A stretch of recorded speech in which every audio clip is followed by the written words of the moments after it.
sinks weren't turning on for darker skin. Do you remember this? Yep, that's Yeah. exactly what happened. Yeah, this is what's happening right now, but for light-skinned people. You trying to claim reverse colorism on my show? No, because I'm black, but just not in a believable way. Why did you say that? Because it's true.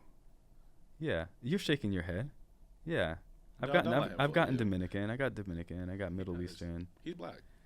Well, I don't know. That's up for you guys to decide.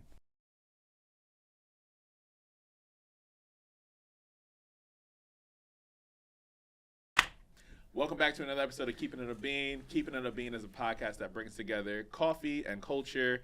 Dang, I said that backwards. That was crazy.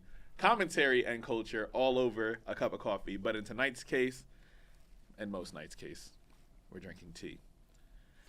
And so, I'm so excited for y'all to be here. If you're new here, my name is Marquise. Marquise Davon, Keith, never Mark. Never Mark. Don't say it just to be a smart ass either. I don't love that you looked at me. Just want to let you know. Well, I love when you look at me, but Stop it. Go ahead. Stop it. No, and then also, if you are returning, you already know what it is. Hello to niggas and niggas only. You already know what the vibes are. Thank you for coming back. Real quick, if you want to support this here podcast, you can do so in one of two ways. Or if you're feeling a little bisexual, you know, you can do it both ways. You can support me monetarily by going to patreon.com/Marquise Davon. That is MarquiseDavon. There, you are going to get early releases of episodes, and you're also going to get early announcements as well, because January, February, and March are about to be a little busy, but it's going to be a good old time. And so please make sure that you're on the lookout there. You'll get discounts for different events that I'll be throwing, but also any products that I'll also be selling as well. So please make sure that you donate as little as $2 a month, which is $24 a year. Or because, you know, we a little broke. It's economic anxiety. So you can also support me non-monetarily. And so that is by telling a friend to tell a friend to tell a friend. And you can do so by sharing this here podcast with your peoples if you really like what we're talking about. If you see clips up on Instagram, TikTok, Blue Sky, whatever you see it on, please make sure that you are also sharing those. Or you can go to bluesky.com and go to use hashtag KIAB. There you can keep up with the conversation there, right there. They call it Blue Sky. I call it Blue Ski. But it's whatever. I'm not on Twitter anymore, so we out here. But then also, like, tell somebody about me. You can also get me hired to do a workshop or speak on a panel or moderate a panel as well. That'd be really, really dope. I would love to get that. But the best way to support your here podcasters is if you are looking at these two very lovely faces on this here podcast, then that means you're watching on YouTube. There you can hit that like and subscribe button. And when you do that, that is a great way to engage with the podcast. Please make sure that you leave a comment as well. And especially those of you who be watching live and don't be leaving comments, wink, wink, that really helps out in terms of engagement, but also getting this platform promoted a little bit more. However, if you're listening to this podcast, that means I am your Monday morning drive.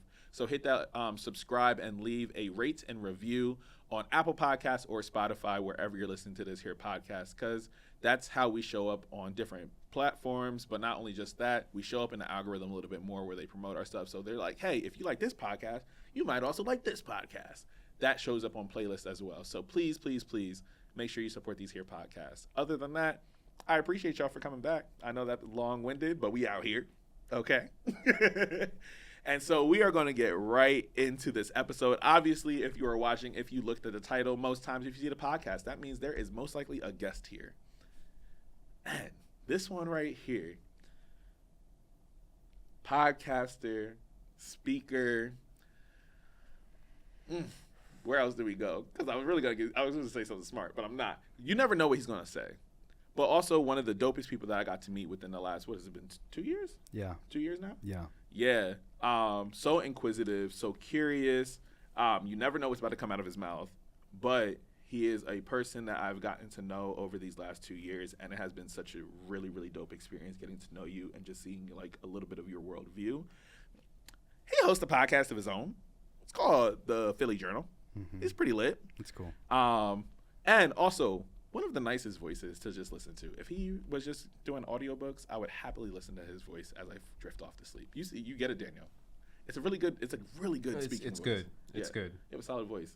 I say all that to say is welcome, Dante Lorenzo. Welcome to the show. Welcome to the show. Welcome. Thank you for having me. Yes. How you doing today? I'm high. Energy. We're going to start there. No. Actually high. And also high energy. That's also valid. Got it. Oh, Can we talk sativa? about drugs on here? Yeah. Okay, cool. It's keeping it a bean. This is the platform. I don't follow rules on this show. Okay, cool. Yeah. I'm high. So there's a few things I wanted to respond to with the opening segment. You stumbled on coffee and culture. Yeah. And that I know it's because you're flattered that I'm here. I'm telling It's you. just really hard for you to he's focus. So humble. Yeah. No, Yes. no. Like, I know my beard looks good today. And he told me before we started Oh, y'all, off you don't camera. understand. It is moisturized. Yeah, It's a good look. Yeah. No, Marquise he's down bad, but it's okay. Anyway, yeah, thanks for having me. I'm excited to be here. Thanks. It's cool. Before we get started, sir, who are you? Oh, this is a great question. I think I'm real answer. Go for it. We'll go deep and then we'll come back up. All right. No pun intended. This is gonna be fun. I think I'm a soul in a skin suit. Mm-hmm. I think I'm here on a mission. I don't know what that mission is, but I also don't think that life's purpose is to figure that out. I think life's purpose here as a soul is to live and experience this.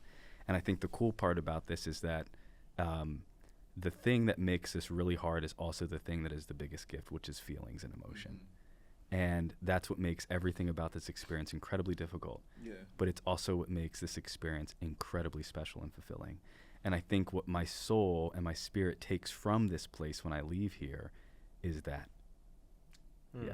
So I that's who I am. appreciated that. Yeah. That was good. That was good. Yeah.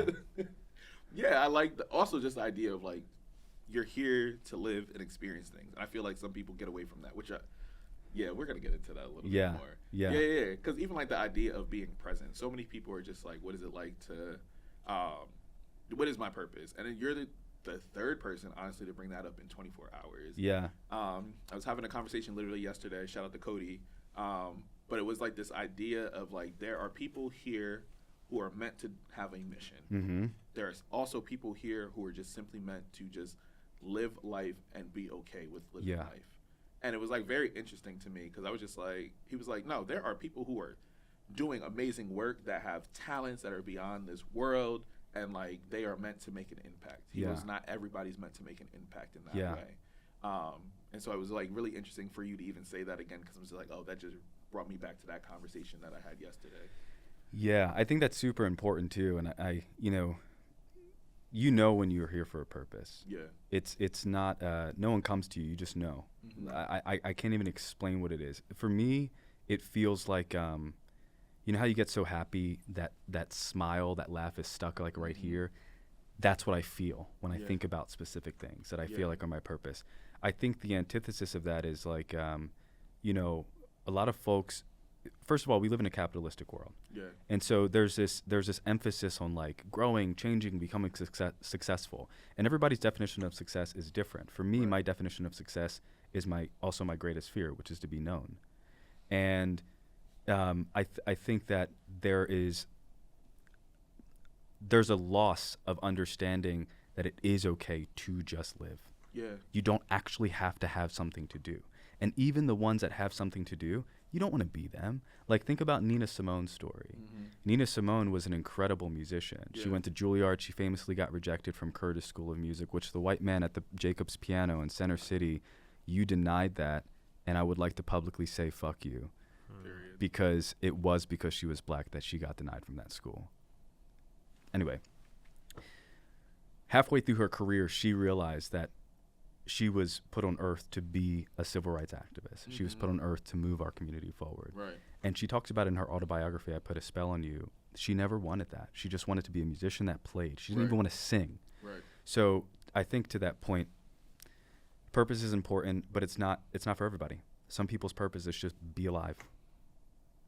Just be alive, just live. If you want to use your free will, you should try that. It's cool. Yeah. Yeah. Wow, that's super facts, because it's interesting, because I always have this feeling when I go home, I like struggle sometimes because it feels like Reading is in a time capsule. Like life is happening, but it doesn't feel like there's necessarily progression. Yeah. If that makes sense. Yeah. And so I go home and I'm just like, oh, like one of my biggest fears was like, I don't want to die in Reading. Because I feel like being in Reading is a place that you go to settle down. Yeah. Like, excuse me, and there's nothing wrong with that. Like, that's, people live life, and it's a great place to like build your family and take care of them. And it's super affordable, but it's like a tight-knit community as well, right? But I looked at that and I'm just like, Reading does not feel like it's necessarily for me to like be there as long as other people have been there. And I'm like, yo, like the same niggas on the stoop are the same niggas on the stoop. They're all going to be going to the Buy Bar. They're going to DeCarlo's. They're doing the same thing. It's a routine every single time. And for me, I'm like, there's beauty in routine. Because I'm a routine ass nigga. Yeah. But I think when it feels like when the town feels like an energy of like it's energy that stops moving. Like it's stuck in its potential, but has never like gotten to that kinetic energy. And for me, that kind of always like was a fear because I'm just like, when do people decide to stop living their life? But I also wonder if, like, even for me, they're living life, but they're moving and they like the routine and things that they do. But something about that feels like it signals being stagnant, and I don't know if that's something I want to exist in because I'm always just like, there's so much more. I'm appreciative, and I've been learning to smell the roses I have watered and nurtured and been able to appreciate that. Yeah. And I'm like, there's still so much more out there to like see and experience. I think to that point, yes, and you know, I resonate with Egg Harbor Township, New Jersey, which is where I'm from, and the next town over was called Summers Point, and Summers Point had like this strip of bars, and that was like the towny, you know, road where everybody who's lived there for 45 years, never left the town, never left the state, they all just go there and they get drunk. And I would see this, and of course it was fun when I first graduated high school because alcohol, free will, license, whatever. But then ultimately I was like, this is terrifying. Like, what if you just never leave? And that scared me. But I also think that I'm using the phrase, that's what separates the boys from the men. But really what I'm trying to say is I think that, you know, there's a lot of nature that happens here that people think is tragedy. You know what I mean? Like, when I watch a video, I'm going to come full circle here. When I watch a video of a lion killing a gazelle, it makes me uncomfortable, but it's rather natural. When I think about people that are okay with living mundane lives and how that contrasts people that are different, I think that's natural because I think that's designed because that thing that you feel that says, I don't think I can do this, that's another indicator that is pushing you towards your purpose. I don't think that is like the indicator, but you know that for you can't be stagnant. You can't be still. Your mission is something that's not stagnant, that's not still. And it shows in your work. And so I guess what I'm saying here is some people have to be pawns to realize you're a bishop. You know what I mean? That sounds like your hot take too. Yeah. I know. Yeah. I mean, I think it's a little bit harsh, but you know, the other reality is like life is harsh. Life is harsh. You said this on my podcast. I mean, to make real change, you have to ruffle feathers. Yeah. You know what I mean? And I think in that same vein, there's a lot of realities that we move away from because we want it to be T-ball. We want everyone to get a participation trophy. Yeah. And unfortunately, that's not the case. And it's not one thing is better than the other. If you live a mundane life, it doesn't mean that you are less than. It means that that's the life that you choose to live. And it gives me an opportunity to say, this is not what I can do. It's not within my wheelhouse. And it gives them an opportunity to say, I actually don't love using the word busy. I don't want to be answering emails. I don't want to be traveling. I'd rather stay home with my family, drink beer every weekend, and watch fucking Who Wants to Be a Millionaire. Yeah. Cool. Because there's beauty in that too, right? I love it. Like, it's funny because though I personally don't necessarily want that life just yet. Sure. I watch shows that have that kind of life. Sure. Right? Like, I love I love Sweet Magnolias. Yeah. And I'd be sitting there and I watch it and I'm like, there is something of beauty to a small town as well. Like, I think there is community exists differently there. Now, everybody in your business. Right. But there's like a different level of community that I do think exists. I think there's beauty in people being like, everybody come in to like the neighborhood diner and people will enjoy there's festivals that they have in their town every single year. They have things to look forward to and they know what it's going to be like. Yeah. Right? People experience life and hardship and stuff like that.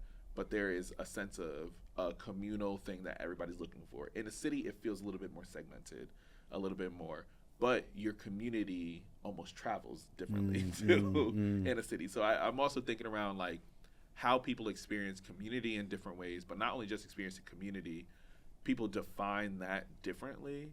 Because I know, like for me, every Tuesday I'm here. Like I'm going to see Daniel at least once a week. Yeah. If I don't see Daniel once a week, it throws me off. Thank you. Yeah, friend. I love Thank this. I don't lie. I enjoy this human. I We love met this it. year. Yeah. Oh, wow. Like, yeah. I would have never known. Thank you. I would have never known. Both of you guys. Yeah. Thank you. Yeah, great energy. Yeah, but legitimately, it's like one of those things where, like, for me, I'm not even thinking about a life like prior to Daniel, because I'm just Sure. like, oh wait, no, like Daniel is real dope. Like when people come in and they're just like, every time somebody leaves the show, they're just like, yo, this team is really cool. Like Yeah. there's like a synergy. You didn't get to meet Kavan. Well, you might have met Kavan In passing. yeah. Yeah. But like not in action. Is he the producer? Or? No, he's the Well, producer. you're the producer. Oh. Yes. What are you? Producer. Oh, okay. That's a crazy question. It's okay. He does audio, but also like if he needs to fact check something, he's always like, Yeah, I'm here. Oh, you to do go. fact checking? I'll fact Oh, check I'm you, about to man. lie a lot, so you get your feelings ready. let's see how fast you can type. Yeah, I'm gonna test your shit. Yeah, I agree. I mean, you know, I do think that, especially when you come from the angle of TV shows, you know, I'm a sitcom guy. Yeah. So I've never watched Magnolias, is what you say? Sweet Magnolias. That's not a sitcom, but Oh, okay. yeah. But I really loved Schitt's Creek, yes, I love and Schitt's Creek. that I don't know, the writing is top notch. Oh, I It's agree. S tier, and I'm trying to understand how good writers can take this very mundane thing and make it so Odysseus. You know what I mean? The Office, also, it's a great example. Like Hate this, The that. Office. That's my hot take. I know a lot I of don't people get hate it. it. I know. You got to get past the first 3 episodes. No, it does not. That's quite. I try it. Yeah. I'd be like, you know, not for me. Yeah, not enough drama. It's not. I don't need drama. Is it too dry? I love sitcoms. Yeah. The Office is okay. If I'm gonna keep it to being The Office, is not it. Y'all give The Office too much. Okay. I mean, yeah, it's okay to be wrong. I don't remember. Oh, interesting. I love So- that selective memory. Yeah, that part. Well, I am half gay, so that's part of it. Allegedly. Yeah, allegedly. We'll never know. You had said something earlier. You were like, we never know what's gonna come out of this man's mouth, and I wanted to be like, or Word, go go in this man. Yeah. Yeah, Because so- I was gonna say that next, but I said, you know what? Let me keep it cute. No, keep it ugly. Impossible for you. Impossible for I was you. trying to tell the same to you. Yeah, I'm thank you. curious. Thank Okay. you. So Thank what you. we call this? Black Mirror. Black Mirror. Wow, that's See good. what I did there? Marquise, you got to take me on a date. Okay, well, damn, say that. Yeah. Okay. Where are we going? I didn't get that far yet. Okay. Yeah. Are you flustered? No. Okay. Are you You like sure? coffee? Mm-mm. Are you on a happy hour kind of guy? Mm-mm. No. You dinner? Mm-mm. No. I eat once a month. Gives you difficult. Yeah. Oh, not for me. But Mm. I think so. I think that's true because Straight you like said that. you don't like light skins anyway. I think Ah, that, he feel like- got you. No, I really- I was really great. feel we don't do like- edits here, right? Huh? You guys don't edit. This is just a No, straight you're one gonna- shot. Yeah, everybody gonna get what they gonna Love get. it. Love yeah, it. let's Yeah, do yeah. it. I don't gotta edit that. Now, I feel like Yeah, feelings are interesting. I said, Daniel, damn it, Dante. Right. Dante took that out of context. Okay. Interesting. I have dated light skins before. Light skin. I just happen to have a track record of brown and dark skinned men. You don't have to prove yourself. It's I know, okay. it just kinda happens. Yeah, no, It's it's very okay. natural. We are a selective breed. We're like licorice. Most people can't handle us. Don't like licorice. You at can only all. do He one. just keeps naming the things I do not like. You're really off to a stellar start with me. So, Licorice. So- The Office. so small Yikes. town feels. To your point, I think, I do think community is important, and I think that stability is something. I think small town is cool to go back to. Yes. I think if you really want to get somewhere in life and you actually believe you have a mission, it's possible you can do it in a small town, but just not today. Today I the world agree. is too different. Back in the day you could send like a pigeon. Carrie Pigeon. Yeah. And then like everybody in the town would get it. Belle's dad would get it. Maurice, then Belle would get it. Gaston would get it. Yeah. Wow, your mind. I see what you did there. Yeah, I did theater a lot. We can talk about that. I played Maurice in Beauty and the Beast. Did we talk about like theater backgrounds? Not too much. I know you have a theater background. Yeah. Because we talked about on my podcast. We talked about how teaching is similar to theater on stage. Yeah. Yeah. Oh wow. Yeah. You're right. We did talk about that. I know. Oh. He remembers. That man got a memory of an elephant. Let me tell you. Well, it's so good. There's a lot going on here because you had said something along the lines of like I was intelligent or intellectual, and then 27 seconds ago you said something that was pretty much calling me stupid. And I forget what. Can we run this back? Do we have live? Did I say that? Did I call you stupid? No, well, you did it the Marquise way. Very interesting. Do we have live rewind? Oh, We do not have live Can we do the NFL playback? Do we have that technology? No, we don't have What's that the here. budget? What's the It's budget? not gonna happen. No. Okay. And they gonna have to scroll back. Give me some more watch time. Yeah. hey, make sure you got premium. I said I called you stupid. No, you didn't call me I stupid. call people intellectually dishonest. No, I think you said selective memory. You have selective memory. Yeah, which is I think it's interesting that intelligent people have both at the same time. I just don't think that dialectic can exist. Why not? Because it doesn't. To be smart, you have to remember. Do you? Because that might be the lowest level of intelligence, is being able to recall something. No, the lowest level of intelligence is having an opinion. Oh, you ate that. I I'm not did. gonna lie. I eat a lot. Oh, Got a you big just old said- appetite. Once a month. You said once a month. Once a month.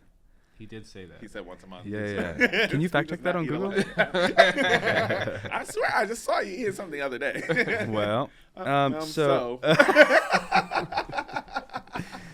I love this so much. Oh shit. Okay, so small town shit, cool. I don't even know how to get back. No, it's all good. It's easy. So no, we actually talked around like the idea of like small town stuff and the idea of routine.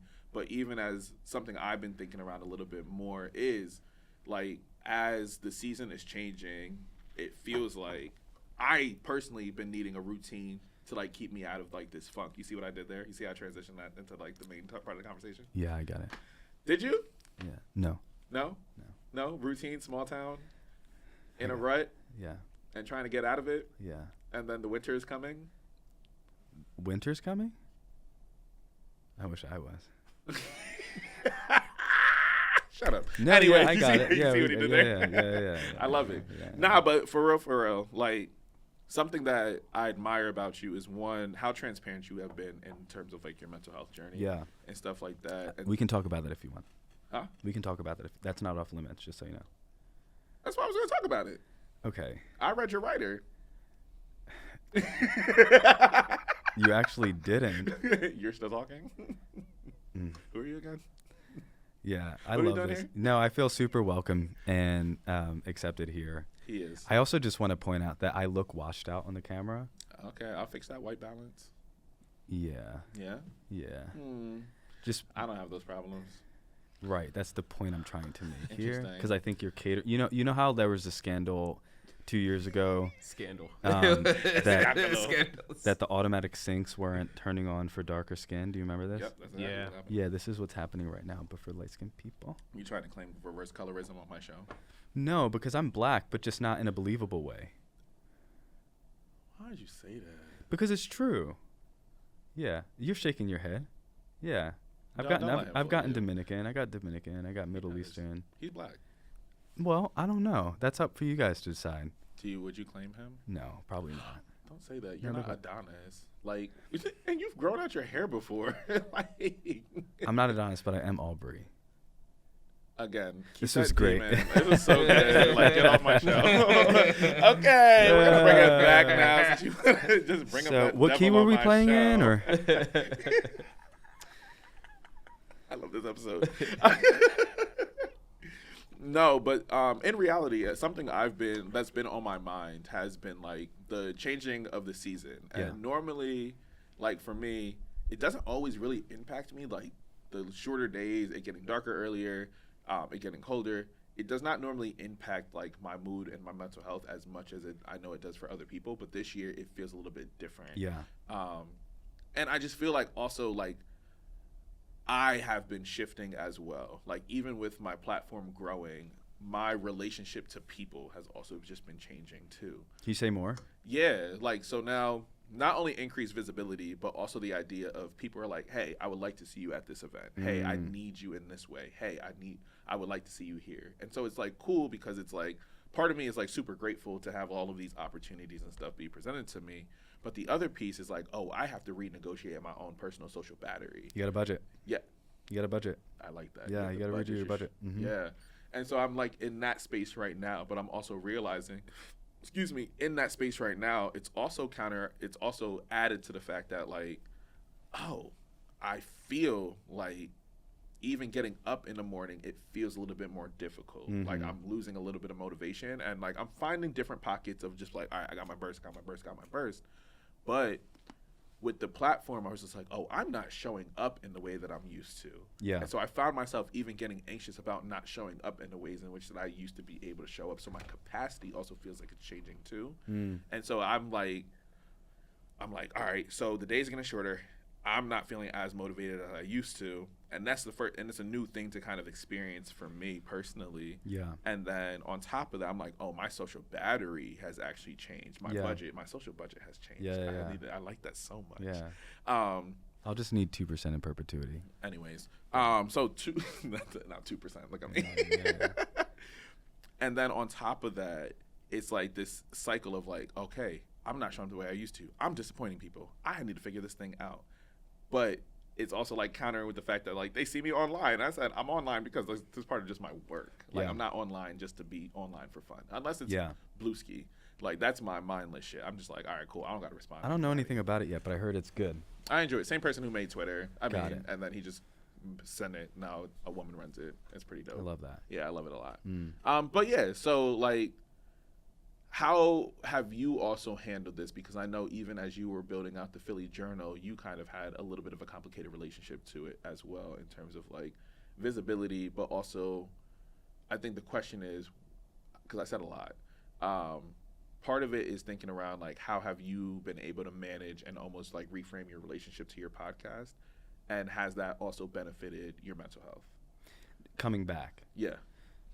So I'll answer that in two parts. Perfect. It was a lot of a struggle to connect the first time I did it. Right. The podcast was an afterthought, and I think that was the first problem. Is that when I started the Philly Journal, it was meant to be a social collaborative journal project where I put journals around the city for people to fill them up with stories that brought them shame. So they were supposed to keep them anonymous. And if they didn't want to talk about shame, they could talk about something they're excited about. And I thought to myself, I was like, not everybody's going to go to a coffee shop and practice the art of noticing and see a notebook. But I think people deserve to experience this practice, which is storytelling, to sort of like shed light on shame so that it can't have us in a chokehold. And that's why I started the podcast. But where I got caught up is I am a fan of podcasts. And so I watch podcasts at the highest level. You know what I mean? And my goal was to do that right away.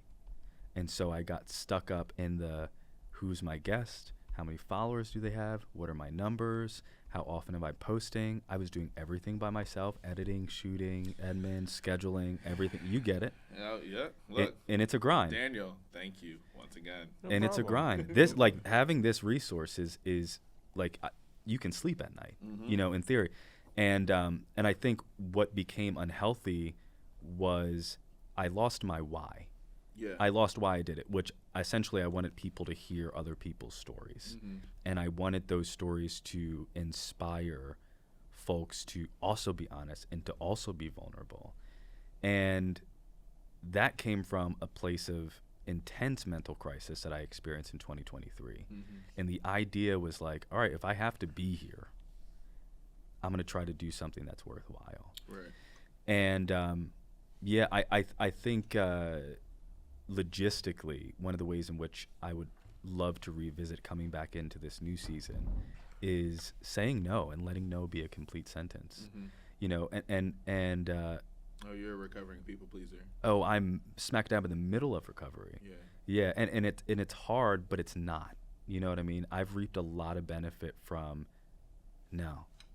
You know what I mean? And really being okay with it. Yeah. And a lot of it was, hey, I need you to come to this event. I need you to come to this. And I wouldn't say that the Philly Journal grew quickly, but I got a lot of recognition. Yeah, I was gonna say, Lots you've of had- people Yeah. know who I am now because of it, which feels nice. But it was also like, hey, come out to this, come out to this, come out to this. And a lot of the anxiety was like every time I open my Instagram, which is something you talked to me about, I've got 40 notifications. Quite literally. And everybody's expecting a response back. Right. And then the next thing I have going through my mind is like, oh, if I don't respond back quick enough, they're going to think I hate them, which is going to fuck up my reputation, which means people are going to say I'm a shitty host. Oh, wow. Like Yes. it get, like the whole cycle starts because you're a public figure. You don't get to be private anymore. Sure, you get to post what you want to post, but speculation comes into play. What you say offends people. If someone doesn't resonate with your story, if the audio is bad, there's just so many things that can go wrong. Yeah. And when you're creative, you really hone in, especially me, I hyper fixate on shit. When I first started the podcast, my audio was crap. Go back and listen. It sucks. Closer to the end, I got a little bit better, season 1. But anyway, the moral of the story was I had an obsession with work. And I think a lot of the content that I was taking in at the time was like, you need to be obsessed. And a lot of the culture that is pushed here in this creative space is like, I think every creative should be paid to do what they love to do. Right. And I don't disagree with that 100%. But I do think that creatives should be allowed to do what they want to do because they want to do it without being shamed into having to make money. Yes. And I think that I got caught up in that. I was going to social clubs with millionaires doing cold plunges and hot tub switches with dudes that had podcasts that were getting 1 million listens per episode per week. Right. And they were like, do this, do this, do this. And I was coming back and trying it and my numbers would go up. And then ultimately I started to look up and I go, this world is shit. I feel like this is becoming a little bit vain. You know what I mean? Because I was doing it for the wrong reason. And then when I took my hiatus, when I had a social break or mental breakdown on social media, and I deleted everything off the page, it was because I felt like I was being put into a box. Yeah. And I was following that format. So that was the problem the first time. That's why I stopped. Does that make sense? No, it absolutely makes sense because that's something that was actually one of my fears when I first started podcasting. Any podcast I do, my first question is like, why am I doing this?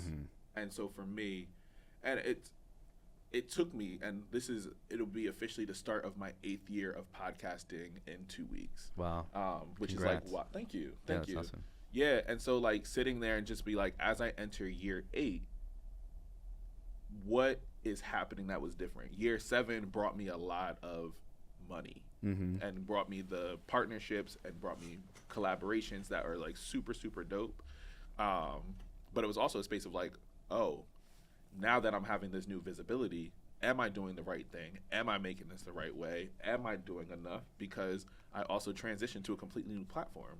And so like all of my numbers had to reset essentially because I was like, oh, I'm no longer doing This American Negro.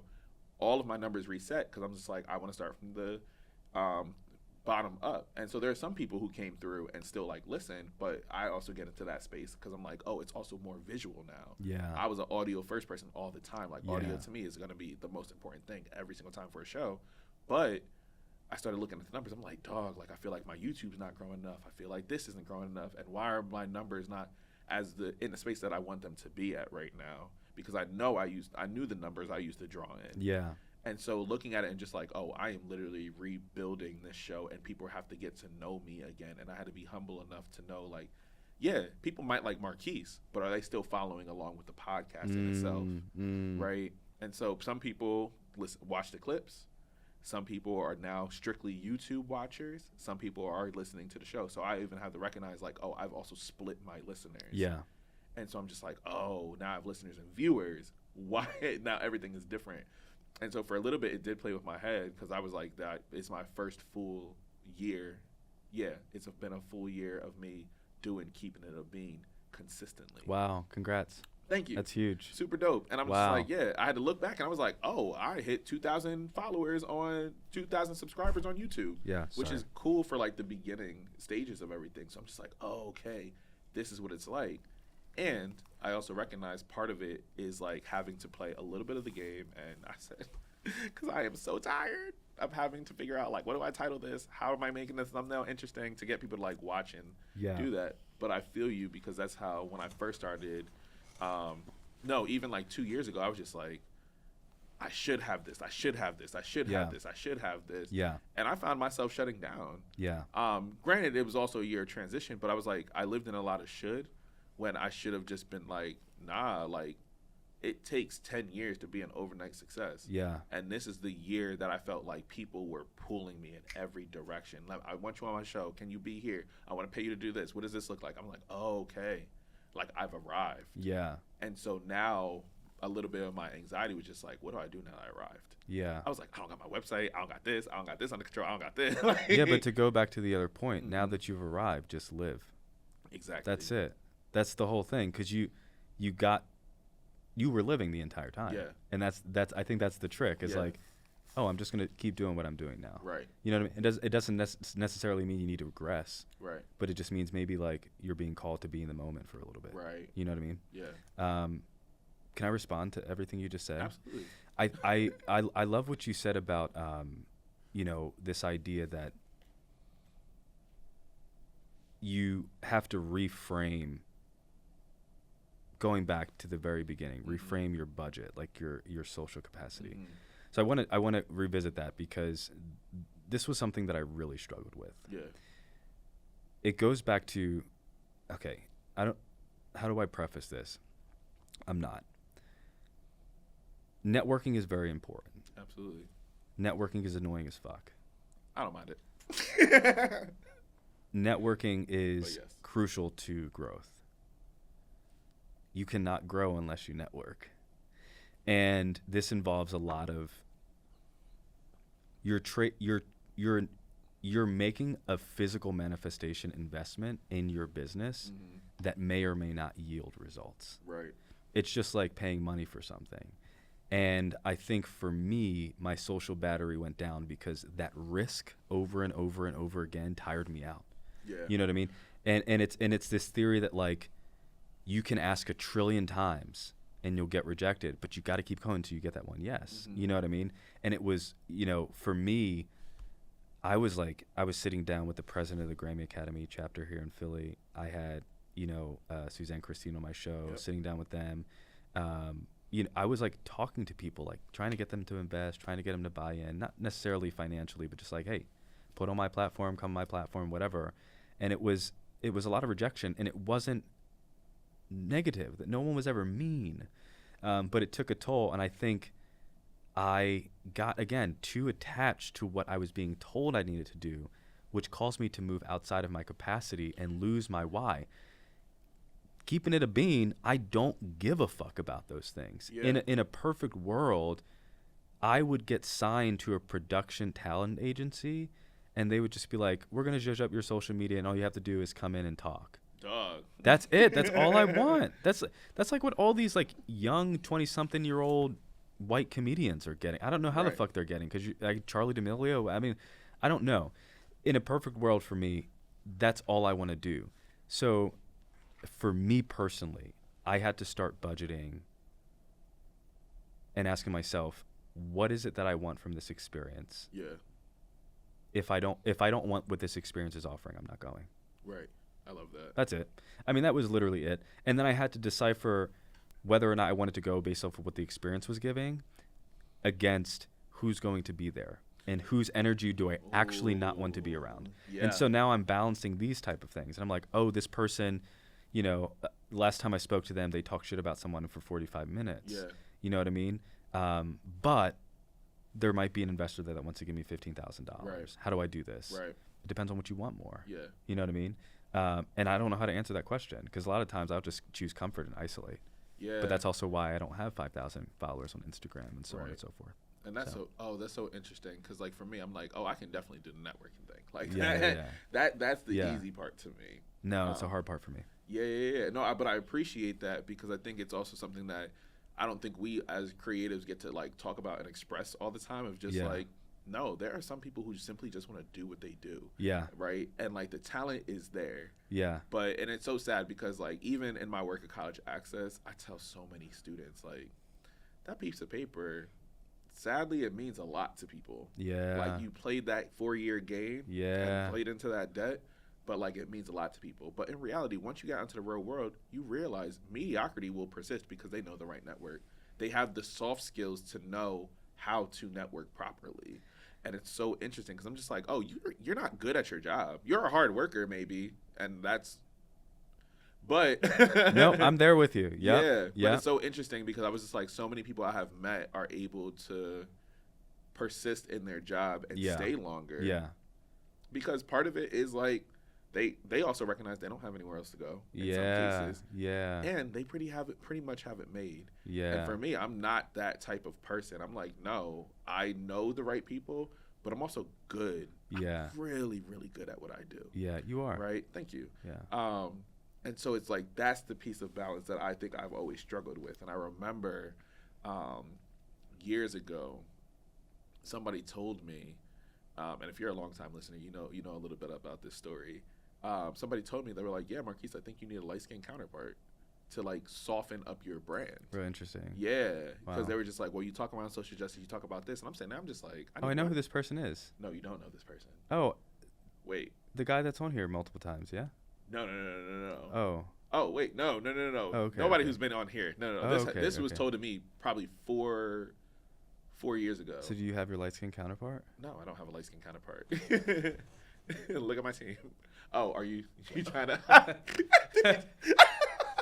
That was easy. That was That was easy. crazy. That was crazy. And It's me. the craziest part about it is I was signaling Yeah, the it's whole time. fucking time. Yeah, has he been on the show? You ain't ever like, wow. It's Oh, me. my I'm sitting there dead in this story. Like, Am no, I like, the this is- drama? Just a little bit. Yeah. But it's been wild because hearing that has been interesting because even for me, I'm like, I don't have a hardened personality. Like, No. there are things where I'm like very much so like laser focused. I'm like, nah, it's got to go this way. But for the most part, I realize I'm not a type A person. I'm a type B plus person. We love a B+. Yeah, like I can set a good foundation, but we're gonna play on top of that. Like, I Got don't it. need it to look like a very specific thing. But Lots of things being said. Huh? Lots of things being said right now. Yes. Yeah.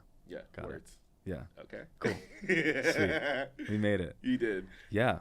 But I had realized, like, in that moment, it made me wonder what game I was willing to play. Mm. And then I remembered back when I was in college, and I said, no, I don't play games with people. Mm. A platform that is mine, that I do not have to compromise. I get to Mm. come on here and be like, good morning to niggas and niggas only. I get to be fully Marquise, Yeah. Davon, Keese. Like, I get to be me. Yeah. I got to be Mr. Richards when I step into my workplace. Yeah. Right? Yeah. I have to be in a certain Yeah. way. Like, I live as much as authentically as myself as possible, and I have to drive another result too because there are kids who are I'm accountable to. What does that feel Right. like? What? That is it a dissonance or have you gotten okay with it? The switching, like, It's, podcast versus It's honestly not too bad. I just also realized the dissonance is the culture I'm surrounded in. I think that's the dissonance. say more. So for me, I enter a space fully myself no matter where I go. Right. I'm always going to be myself. Now, the thing that has been difficult has been like navigating the politics of what it means to fully engage in being me no matter where I go. Like, you're going to read my face every single time. If I'm annoyed, I'm annoyed. If I disagree, I disagree. But I'm not the type of person that plays into I don't play into professionalism, right? And so with that, that's jarring for the kind of work that I do as well. Like, we encourage kids to be authentically themselves, but us as adults are forced to be polite or have to fall on the sword for somebody else's shortcomings. It's respectability politics. Yeah. And so for me, I'm just like, oh, I don't play that game with people, right? And so when I enter a space, the consequence is like, oh, Marquise might not be a culture fit. Oh, Marquise, I can be objectively, I'm great at my job. But culturally, I'm just like, oh, there are things that will not persist in front of my face. You will not play in my face. Okay? And so I think what this year I've been struggling with is the fact that, like, I'm in a space that I really like to work. Yeah. But there are some cultural differences of being in higher ed that I'm just like, oh, I am not going to navigate this space well because, one, I do not play well with white people. But two, there are things where I'm just like, I'm in service of children. I'm not in service of egos. Love it. And so that means I'm going to tell you how it is. Yeah. And by me telling you how it is, even when I was being as blunt as possible with somebody I work with, I was like, oh, you are... Right. I don't trust your professional opinion of me. Can I tell you something? One of the things I appreciate about you so much is that you have an ability to be clear and concise, and you have an ability to like really zero in on the thing. A lot of folks, it's like the tip of the iceberg. It's like, this is a thing that you see, but it's actually everything else. Right. You're not looking at the tip of the iceberg. No. You're looking at everything else. Here's the root of the issue. Yeah, I think that, and you do it quickly. You do it quickly, which I think is a talent. I don't think many people have that. Oh. And that might perhaps be the reason that you're able to, like, especially over this last year, just skyrocket in the way that you have been, because you're focused. And not in, like, you're focused, not in the traditional sense of the word, but you're an eagle eye for like bullshit. You know what I mean? Yes. An eagle eye for bullshit. Yeah. And I think it plays a certain kind of way, because I think there is, and it's interesting, like this year I've been thinking around the ways in which like people used to tell me to kind of like humble myself in a space. Like there are spaces where I'm encouraged to I'm not stupid. I'm a smart person. And I will never shy away from my intellect. Like that's the thing that I will, no matter what, beauty fades, everything else can fade. But I know in my heart of hearts, you can never call Marquise dumb. Yeah. Right? And that's something I've prided myself on, because that's the space that has given me my confidence that I've always needed in life. But I was like, no, I was never confident in my looks. I was like, it took me long enough to get used to having a chipped tooth and being like, you know what? It's finally just like, whatever. That can get fixed, but whatever. Being the darkest one in my family, like so many of these things played with my confidence, but I was just like, the thing that has defended me and I have been able to build my confidence around is like, you cannot deny my intellect. I love it. And so it's interesting, because I'm just like, when I enter spaces, part of professionalism is people wanting you to essentially dumb yourself down. Yeah. Right? And like play as if you are not as good, and play this idea of humble to make other people around you feel secure in their ability to do their job. Yeah. But for me, I'm just like, no, if you hire me to do a job, I'm going to do it, and I'm going to do it well. Yeah. But if my performance forces you to heighten your own performance, that's your own insecurity for you to deal with. Yeah. But I'm not coming in, because guess what? I'm still black. I don't have the privilege of being mediocre. I don't have the privilege of being dumb. Yeah. No, for real. I mean, it's the twice as hard story. You know, and I refuse to get half as much as you bitches. That part.